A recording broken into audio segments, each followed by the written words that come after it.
Senator Cayetano. Sir President, I take this podium in the hope that after I speak, Senator Judge Bato will get behind my idea, or the idea eloquently espoused by Senator Joel Villanueva. Sabi po sa Section 88 of Rule 30 of the Rules of the Senate, the sponsor of any motion or measure may withdraw or modify it before its amendments or resolution or before a nominal vote is ordered on the same. Before Senator Pimentel, Senator Judge, Minority Leader Pimentel spoke, clarify lang po ni Senator Bato that he's standing, itutuloy po niya yung motion, and I think hindi niya kinonsider ng motion to amend yung statement ni Senator Bato. But after hearing Senator Bongo, after hearing Senator Joel Villanueva, after hearing the Majority Leader and Minority Leader, I ask you for some patience. Just hear me out on a very practical approach to this. No? You know, every time I'm confused or di ko malaman yung sagot, I go to Jeremiah 29:11 that states, "For I know the plans I have for you, plans to prosper you and not to harm you, plans to give you a hope and a future." But I'm reminded that kung ang Diyos may plano sa atin, ang demonyo may plano din sa atin. So, one way or the other, we have to make a decision today, and it has to be the right decision. So, ito yung very practical approach ko po. We can do three things. We can dismiss it today, we can remand it to the House of Representatives, or pwede natin ituloy bukas.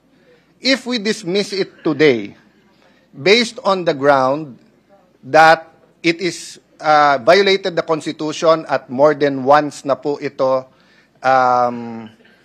na-file in 1 year, we don't have enough time today to debate that. As the Minority Leader said, yes, we can take judicial notice of the dates, pero I wanna see the documents. Kailan ba talaga nag-file, sino final, etc. So aabot tayo bukas and even tomorrow with 23 opinions dito. My point is, Mr. President, I cannot in conscience, as a lawyer and as a senator judge, just make that rash decision that it violated the 1 year. I mean, ngayon ko lang nalaman na pwede yan, or if we were thinking about it the last few days, pero ang Supreme Court nakailang araw na, nakailang linggo na, hindi rin nagdidesisyon pa. So, mabigat tong puntong ito. That's my appeal to Senator Bato, na mabigat desisyonan ng dismissed based on it has not been filed, that we violated the Constitution na mahigit isang beses tong final. Yes, may mga Supreme Court decision. That's why I'm ready to consider it. Kung wala kasing Supreme Court decisions, walang mag-guide sa atin . Kung unang beses to na hinaharap natin ng impeachment at 4 ang final, whatever we decide, pupunta sa Supreme Court . Pero ilang beses na to pumunta sa Supreme Court . So meron ding guide, but do we have enough time right now? Second po, handa ba ang prosecution?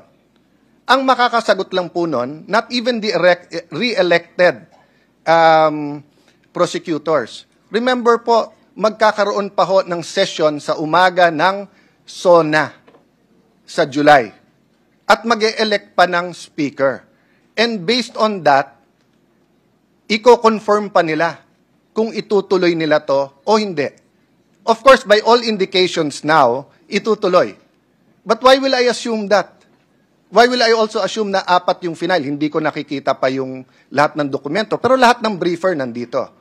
Kung talagang kailangan mag-decide today, they give us a few minutes, we'll take judicial notice or ask our very able secretariat. No?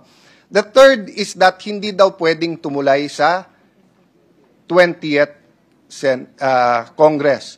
Pero lahat tayo po ay nag-agree na hindi natin mapipigilan ang 20th Congress na i-take up to. So, bibilisan ko na po If we dismiss it today, pwede ba mag-file ng motion for reconsideration yung prosecutors? If yes, kailan nila ipapile to? Tomorrow. Kung hindi tomorrow, sa 20th na to. So all the arguments na sinabi ni Senator Bato, totoo din, dun na yon. Okay.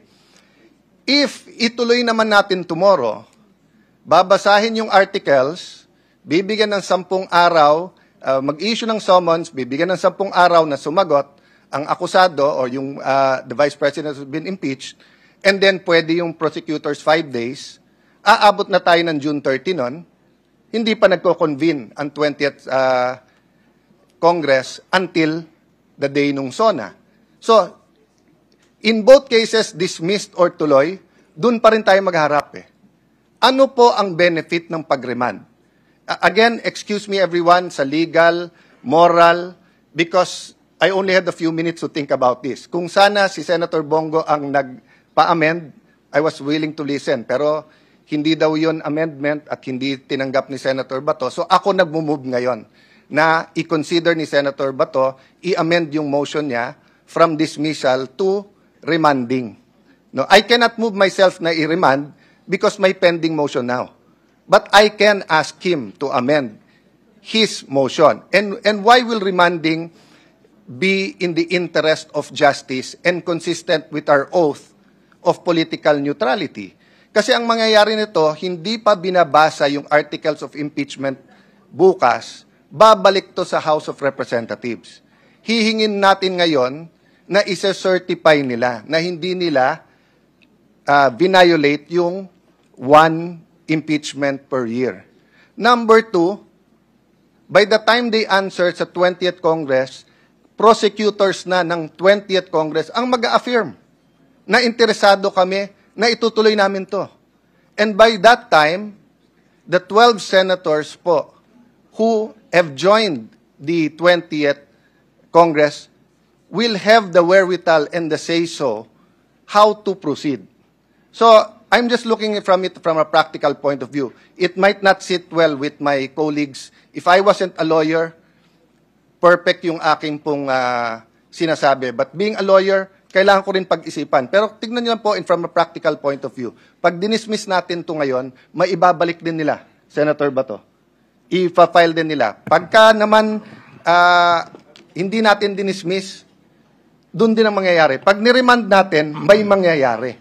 May malalim na pag-iisip ng mangyayari dito. That's why I'm asking Senator Bato if he will, again, consider amending his motion. Mr. President, because in the course of the manifestation of Senator Alan Cayetano, he mentioned that the minority leader is somehow encouraging judicial notice.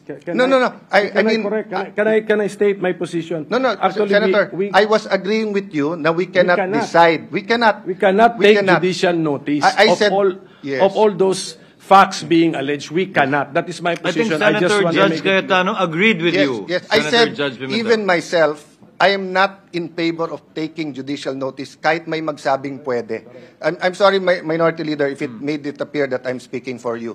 I'm agreeing with you na mahirap mag-decision ngayon on dismissal based on the grounds na binigay sa atin nila Senator Bato and Senator Bongo and our other colleagues. To clarify, before I recognize Senator Bato,